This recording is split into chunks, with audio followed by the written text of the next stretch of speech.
Okay, so today I'm making chicken soup. We made the roasted chicken and then the chicken broth, and then the third thing is to make the chicken soup. So this is kind of for people that maybe haven't done this before or have, but it's still kind of intimidating. So those of you like regular cooks might want to disregard this one. So I've got the onions sauteing in the big pan. So you want to get a nice big like Dutch oven or a big sauce pot, or like a Le Creuset or a Staub kind of a pot.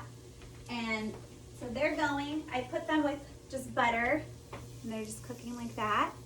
You want them to caramelize. And the reason I use butter over like olive oil is because butter has a higher smoke point. So you don't really want to use olive oil in this case because it'll just get a little too hot. And then I've got a side like medium sauce pot going, and that is what I'll put the chicken broth in. For the chicken broth, I'm going to use this Better Than Bouillon. So we do it in a little side pot so that it doesn't like clump. So the other ingredients I have, I'm doing, let me just kind of angle it down here. So we've got carrots, which I did like a little rustic angled cut on. And then we're going to do celery, potatoes, garlic, and bay leaves,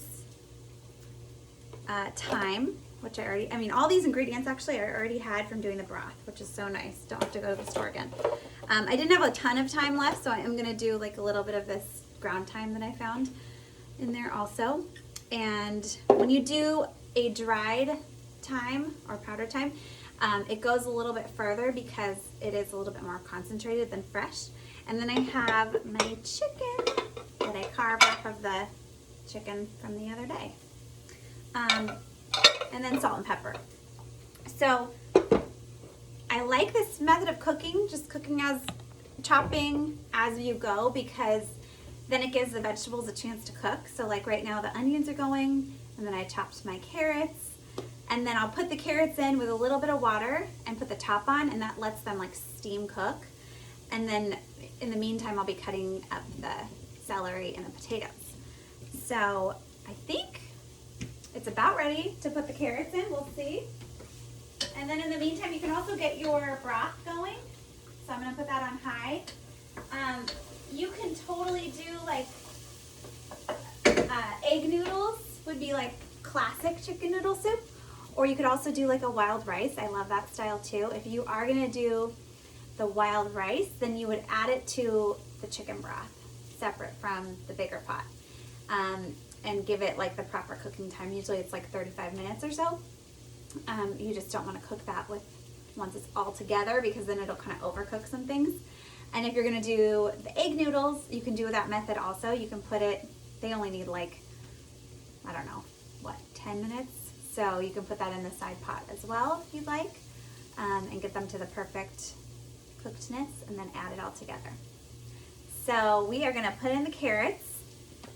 Let's hope that this, I already dropped some carrots. It's kind of a flimsy cutting board. Okay, here we go. So get these in. And then I'm just going to add, let's see, do I have like a cup? Add a little water. And that will just help them steam cook. So get some water going in there and put the top on. And at this point, if you have a little helper in the kitchen, a perfect job for a kid or a husband is to get the thyme off of these. It kind of takes forever. It's kind of tedious, but it's kind of fun too. And kids are really good at this with their little tiny fingers. So you just get it off of the stems. You can kind of do this, although then sometimes you get some of the stems. Oh, that worked. Okay, good. So get your herbs ready. And this is just, it's a perfect thing to make a bunch of. Like I did 5 carrots and 4 stalks of celery. You could easily double that and then have a bunch, and you could even put like some in a freezer bag when it's done. Put it in the freezer, and then you've gotten yourself a little gift for a future day when you don't feel like cooking. Or you can put this in jars and put it in your fridge, and it kind of seals. It's not officially jarred and canned, but that will last a while. So you could put that in your fridge and have like an easy take to work lunch option. Or you can just keep it right in the pan and just scoop from it and heat it back up for dinner during the week.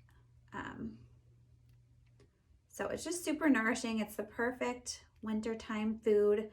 Broth is super healing. It has all the amino acids, so it's going to be really building for muscles and anyone that's doing any kind of physical activity. Or really all of us, you know, we all kind of need to rebuild once in a while, and especially when it's homemade, you know, everything that's in it, super quality, much better than those jarred varieties. Okay, so we got the thyme off, and then, oh, there's a couple more sprigs in there. Okay, get these off. And I like to put these in while the aromatic vegetables are cooking because it just gives them a little more flavor. And that has always been my issue with cooking, is like, I always feel like it needs more flavor. So I try to now err on the side of doing more herbs and spices than I normally would, because I'd rather have it have ample flavor. Here's some sea salt that I just put in a bowl. So I'm gonna put some sea salt, pepper, thyme. Let me get this. Okay, I'm gonna put this on the carrots and the onions. So they are steaming. I love it. Okay, and the water's almost boiling. So then I'm just gonna add some of this thyme. I don't really measure, although the recipe I will post does have measurements, so don't worry. If you like to follow the directions, you totally can follow those quantities. Okay, we've got salt and then pepper.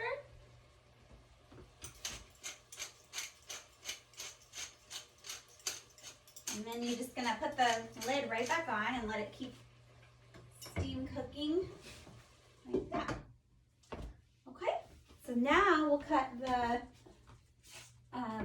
celery. So celery is the easiest to cut, I think. So you want to start with onions always first. Let them caramelize by themselves. Give them a couple minutes. And then you want to go like hardest to softest on the vegetables. So that's just a nice little rule of thumb, because then you can add other vegetables that you have on hand. You can subtract some things if you want to. But like if you had some Brussels sprouts or what else might be good? Oh, there's plenty of vegetables that would be good. But look in your fridge, and you know, like I had these potatoes, so I was like, okay, great, I'll do potatoes instead of rice or noodles. You don't have to do any starch if you don't want to, but I find that it's just more hearty and comforting with that, and filling. And I don't think there's anything wrong with some complex carbs, especially during the winter. They're in season right now, so it's good to kind of listen to what's in season. And you can save, like if you've still got your broth going, and maybe if it's on the stove top, it's probably lost some liquid, so it may have cooked down a little bit. So you can even add these veggie scraps to your broth that's already going and just give it that much more flavor. If you don't want to waste them, like right now I've got this little pile going. See? So I'll just add that into my broth probably. Rather not waste it. And while I'm chopping here, I wanted to show you what I'm going to do tonight for my little mocktail. So I've got spring water, bubbly spring water. And then I got this tart cherry juice. So I'm just going to do those two together over ice. And I know I said like, don't be drinking a bunch of fruit juice. This is like a cocktail replacement. So, and it's just pure, I look for pure juice, nothing else added. So there's no added sugar. So it's just the only one ingredient is organic tart cherry juice. So look for that. And then you're diluting it with a bit of the bubbly water. So you don't have to worry about getting that little bit of sugar. It's natural.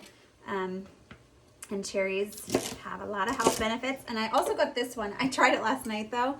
It wasn't so good. It's a beet ginger turmeric one. So I might I might add just a little bit of that, but it just, I don't know, I think it's the beets. Wasn't my favorite. But I've also gotten pomegranate juice before, and that's really good. Pomegranate with bubbly water. You can even get like a little, a good quality ginger ale and put a little bit of that in there. I didn't do that, so I might just take some fresh ginger and put it in. Okay, and if you have like a little lemon or lime to put kind of a little garnish on it, that's kind of fun too. Make it feel special. I always like to have a drink, like I used to have wine while I cooked, but I'm not drinking right now, so I like to give myself a little treat. All right, so we're gonna add the celery, and then we can give it a little stir maybe at this point. Just mix it all together. Okay, and those carrots will cook for a while. And so you just kind of keep doing it like that. You go hardest to softest, keep putting the lid back on, letting it steam, and then checking the temperature. You don't want everything to kind of turn to mush, but you do want it to get cooked through. So you don't want to be eating your soup and chomping on uncooked vegetables.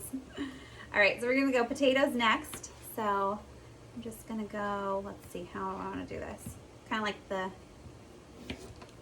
onion. We'll just stack it. And so you can choose, I mean, if you like the little chopped, like your carrots little and everything small, I mean, I think that's kind of classic, like from a can chicken noodle soup. So it's kind of nostalgic to me. I do like that style, but you just, the main thing is you just want your veggies to be somewhat of a consistent size so that they cook similarly. So I'm doing these kind of like medium size because my carrots are so big. And anytime you're chopping, you want to, and scooting things along the cutting board, you want to turn the knife over and scoot them with the back of the knife. Otherwise, you dull the blade on one side. Like if you're right-handed, you're going to dull it on that side over time. And I just learned that from the chef at The Girl and the Fig in Sonoma. He always gave the best little cooking tip classes to us. And that was one thing that I never forgot.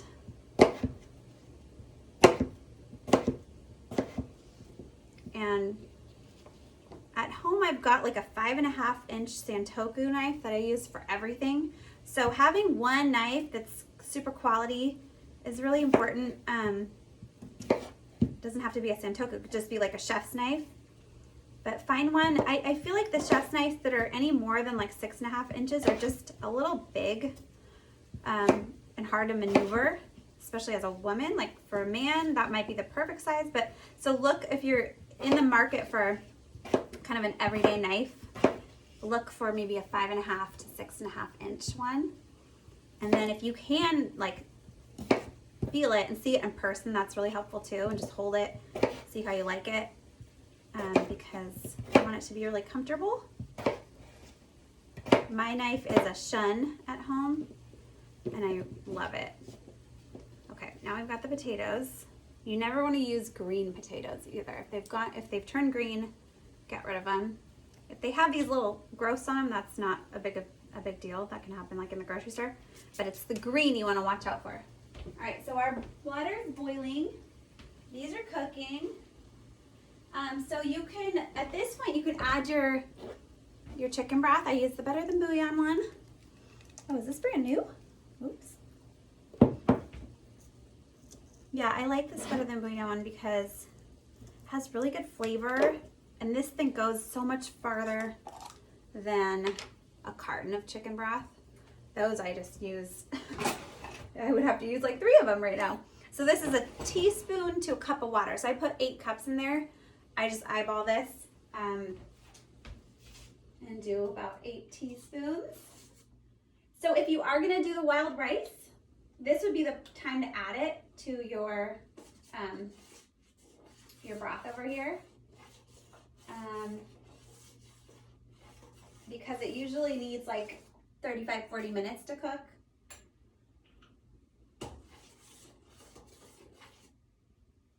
All right, so there's the broth. I just love chicken noodle soup so much. And the reason we haven't put the garlic in yet is because we don't want garlic to burn. It burns really easily. So you kind of want to add it towards the end of cooking once everything's kind of steaming up together. And I'll probably do about 4 cloves of garlic if I can get them apart. But in the meantime, I'll put in the potatoes.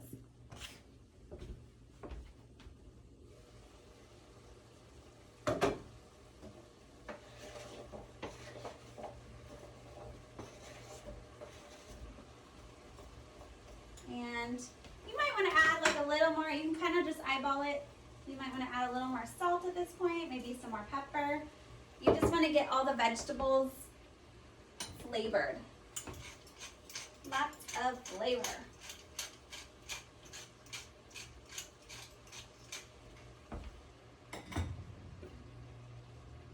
And then put that lid back on. Just keep doing that. Make sure it's not drying out at the bottom. But you don't want too much liquid down there because then it just doesn't have much flavor. The water doesn't have much flavor. You want it to be mostly broth. Okay, and then we're gonna do the garlic. Let's see. I hate when you get those tiny little garlic ones like this. All right, so this is how I do the garlic. I just put it on its side and hit it like that. And then all you have to do is kind of cut off the end, just the very end, and then it's super easy to peel. It just falls right off. There you go. And same thing here. I'm gonna do, this garlic clove is kind of an annoying one because it has all these tiny little pieces. You know when you get that one, you don't know from the outside what it's gonna be like. I like garlic a lot. And so many health benefits, and it's perfect in the winter time because it keeps us from getting sick. Okay, so we've got that. And you can either run it through like the little garlic mincer, or you can just do it by hand. Either way is totally fine. It's kind of, I don't know, sometimes I feel like those garlic things are harder to clean. Then they take as long to clean as it does to just chop it. So I often just end up, I'm not really doing this right. Kind of do it like the onion, like you want to go this way and then turn it and go this way. You can do that with each clove. And then when you've got them all done, you just kind of give them a chop all together. So I'll do it the right way. There we go. And another little trick is you can put a little salt on this. It helps it from sticking, to the knife.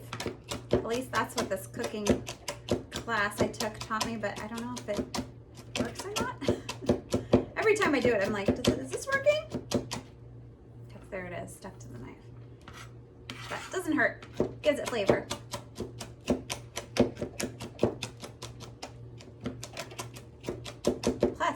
If you do the garlic press, you don't get to have this much fun chopping. Okay, we'll leave that there.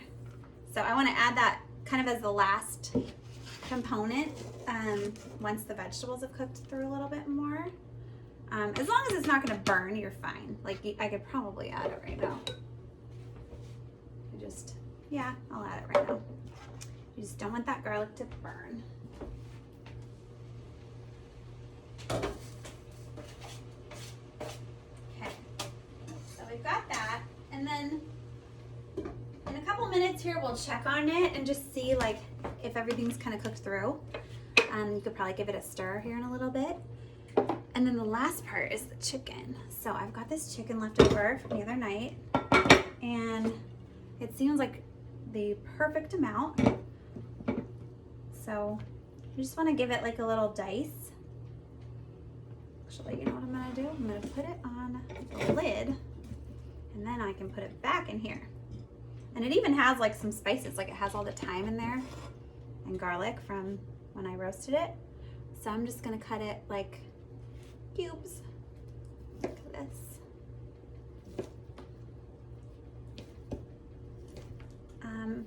And so then, what else do I have? Just the bay leaf. So you can add the bay leaves once you put the broth into the big pot. We can add the bay leaves and then just kind of cook the whole thing together.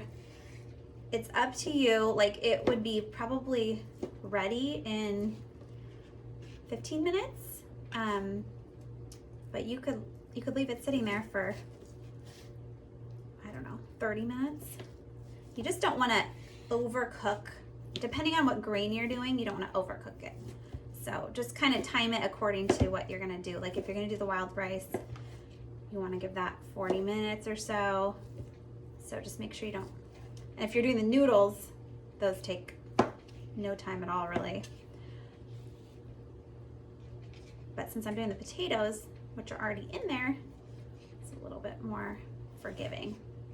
Okay, so I kind of did bigger chunks just because that's the style that I'm doing today with the carrots being larger. Okay. And this you could serve with like just a salad or some crusty rustic sourdough bread with butter. That would probably be my pick. Okay, so here's the chicken. We still have more. That's just the first round that I cut. Got all this too. So this is white meat and dark meat. And if you didn't roast a chicken, no problem. You could either get one of those pre-roasted chickens from the store and just carve it up and do the same exact thing. Or you could get like some chicken of your choice, like whether it's chicken breast or thighs, or a combo like this is. And you could poach it and then shred it or cut it up like this and add it. So you have options. You don't have to have roasted a chicken to do this.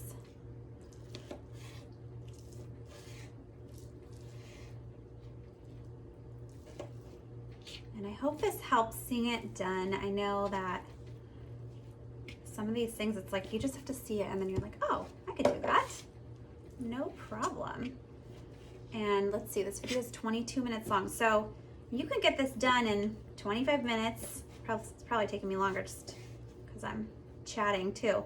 But this is something you could get done under 30 minutes in a weeknight. And you might, like, once it's done, then yeah, maybe you go sit and chill out for 10 minutes or kind of tidy up the kitchen, but then you've only dirtied one pot and a cutting board and a knife. And so you can kind of have your everything all cleaned up by the time you're eating and not much work to do after. Just getting it all tucked away for yourself for later. But anyway, pretty fast. Like I do this stuff on the weekends, but really when I'm doing it, I'm like, oh, this actually is something I could do during the week. Easy. Okay. So there's the chicken. So that I would say, like I said, I'm not measuring much right now, not measuring anything, but that's probably 3 cups or so of chicken. Excuse me. Okay, so then we're gonna check on the vegetables and see if they're done, because we got everything else pretty much ready. You can even like stick it with your knife and just see if the potatoes, oh, the potatoes are pretty much cooked through. Let's see about the carrots. Yeah, wow, that was actually faster than I thought. So give it a little stir, mix it all around, and then the final thing is to just add it all together. So we're gonna add our chicken, and then we're gonna add the broth, and this is 8 cups of broth.